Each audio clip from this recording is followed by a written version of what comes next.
Hey, just got one battle startup. Is it worth it? So today's episode, we got this comic here. And pretty what this is the Anker SOLIX C200 PC portable power station.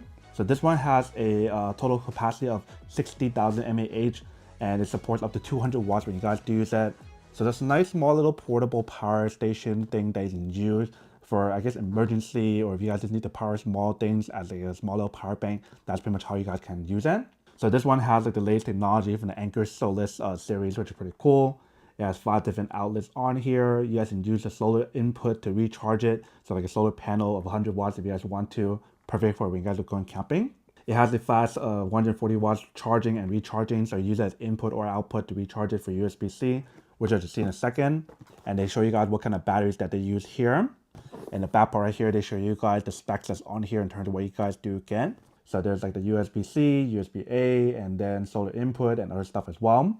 Pretty small and compact. It's actually not too heavy when you guys do feel as well, which is kind of cool. And here's all the different ways how you guys can use it for charging different stuff. So this is like a newer version. I actually show you guys 2 other versions, or 1 other version of this one here that I believe is a bit more powerful from what I remember. And there's like a other option that's different that has a little flashlight option on there, which I will show you guys in a bit. What I want to do right now is to show you guys what the product looks like here first. So let's take a look and see what's on here first.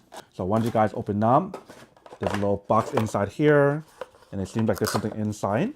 So inside right here, they do provide you guys a cable with supports up to 140 watts. So it's USB-C to USB-C. They do have a quick starter guide and a warranty card here, and a user guide as well. So all of that provided for you guys here. Underneath that, we do have another layer of protection here. And in the very bottom, we do have the unit. When you guys do look at the unit, it's not that big. It's actually pretty small, which is nice. So that's pretty much everything that's inside here. So you see how small this one is, especially when you guys compare it to like the slightly bigger version. I think that one was like the C300 one. That one's slightly bigger, so it has a little bit more capacity on there, but this one's definitely a lot more portable. And I feel like you guys can technically use this as like a source for power if you guys want to use it for your laptop or something, but I don't think you guys can use it for like a backup solution for your computer or something. Unless if you guys just want to power up your laptop doesn't really need that much power to begin with. So I wouldn't say it's for that ideally.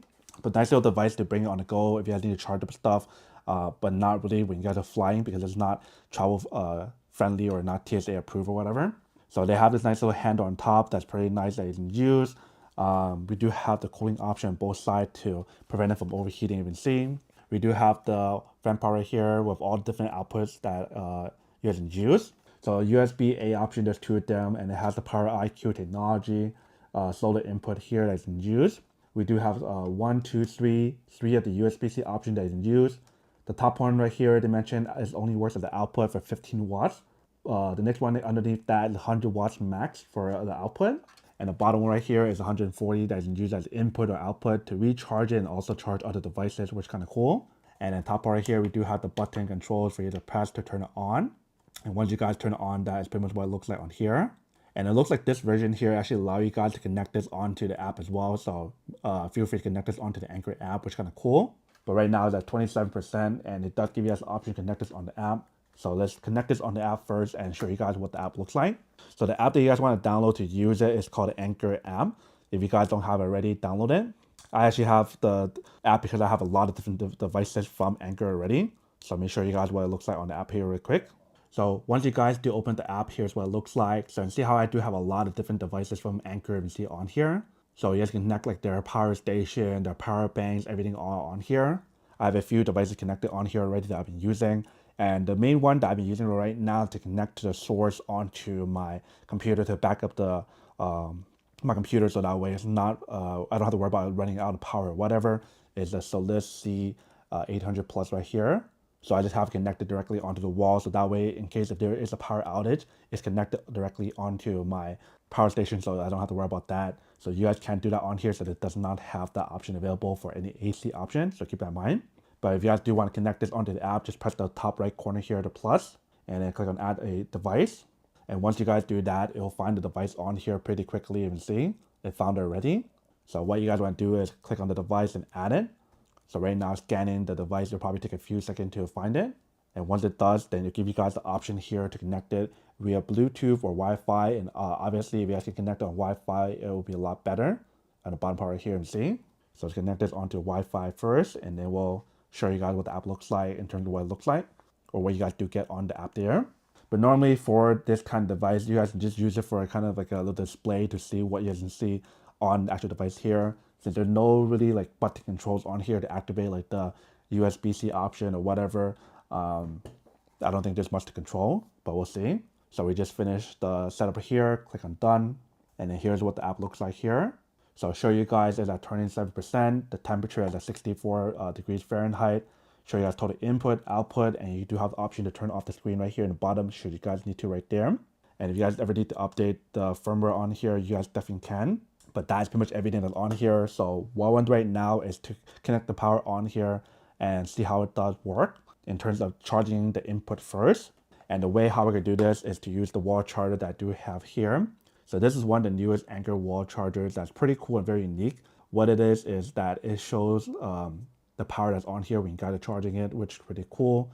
Then this supports 140 watts, and here's the different output that you guys can use. So there's like 3 USB-C option and 1 USB. The top 2 is 140 each one right here, and then this one right here is 40 watts. So definitely a lot of power, and it will support it on here for this one, which is kind of cool. So I do want to plug this in here. Let's plug it into the 140 because that's the only one that works as an input and output. And then for this one right here, I do want to plug it into the wall charger that I do have here. So let's plug it in right here. And that way you can see what it shows like on here when you guys do look at it. So let me flip it over this side so that we can see it. So I'll show you guys how much power that is being provided on here, which is 138 watts. So that's a lot of power, but it's pretty cool how to show you guys that little display on here for this wall charger. That's one of the newer wall chargers that Anker has. So if you guys are interested, feel free to check that out. But when you guys do look at the screen right here for the charger, this is what it looks like. So they mentioned how it probably takes an hour to recharge it from 27 to 100%, and it's showing you guys how much output that's being provided here at the bottom. And when you guys do look at the one on here, on the app, it shows you guys the same thing as well. So it definitely does work when you guys do use it. And then earlier I mentioned how I want to show you guys the other one that like a slightly different version of like what you guys get for this one here. That one I'll probably show you guys in a different video. I don't think there's enough time, or it's probably too long a video if I do cover that as well. So I'll make a separate video about talking about that one. But you can definitely see how when you guys do plug it in here for the input, it does get very close to the 140 watts. So we'll charge pretty quick when you guys do use it, considering this is 60,000 mAh. So now that we show you guys the input, now let's try to use an output to charge one of the power banks that I do have and see how it works and when it actually works or not. So this one is one of the power banks from Anker here that supports up to 140 watts for single output. And I think everything all combined was like 250. So that's 2 USB-C option and then 1 USB there for you to use. And then once you guys do plug it in, it should start charging. You can see the little screen right there. It just kind of reset it. Give it a few seconds kind of load up. So right now you guys can see how it kind of reversed it on here, and it seems like it's charging the unit here. Let me try to flip it around and see if I can kind of reverse it. So every time when I try to reverse it, it just goes back to charging the unit. So it won't let me do that. But it definitely does probably has a lot of power on here. You can see how I'll show you guys 143 watts when I do plug it in from this power bank to charge it to there. So in the meantime, let me try to unplug it and plug it into the 100 watts one, because if I do plug in 100 watts, it probably will work. So I just re-plugged it into the 100 watts. And when you guys plug in that way, because this one only works as the output, it should go pretty high. So I see the number that's on here, it goes as high as 98 watts when you guys look at it, or 98.5. So it definitely gets very close to 100 watts on here. But like I mentioned, if you guys use this one here, it will go up to 140 watts. And then this one here on top is 15. So if I unplug it and try it for 15, I'm not sure if it'll work, but let's see. All right, so the number's slowly going up. It's currently at 11 watts. I don't think it goes too high because it uses a lot of power for this power station here, but it will get close to 115 watts on here. And if you guys try to use it for the 140, I'm not sure if it'll work, but let's try it one more time. I think because this one right here has a higher percentage on here, it won't charge this unit here unless the other one is more fully charged for the other one first. But see how that does work when you guys do that. So now that we tried that option out here, let me try to do one more test using maybe like a laptop or something and see when that goes to higher, not just to really test it out, because right now it doesn't let me charge it as the output. All right, so currently I do have it plugged into my MacBook Pro here, and I'm using the specific Apple cable. You can see how when you do plug in here. So when we do look at the display to show you guys how much power that's being provided on here, it does show you guys on there, which is 134 watts. Gets very close to that 140 watts you can see when you guys use the output. And you guys can even see this on the actual app as well. Kind of focusing, give it a few seconds there. So it does probably guys very close to that 140 watts on here, so it definitely does work. And we guys want to charge two things at the same time.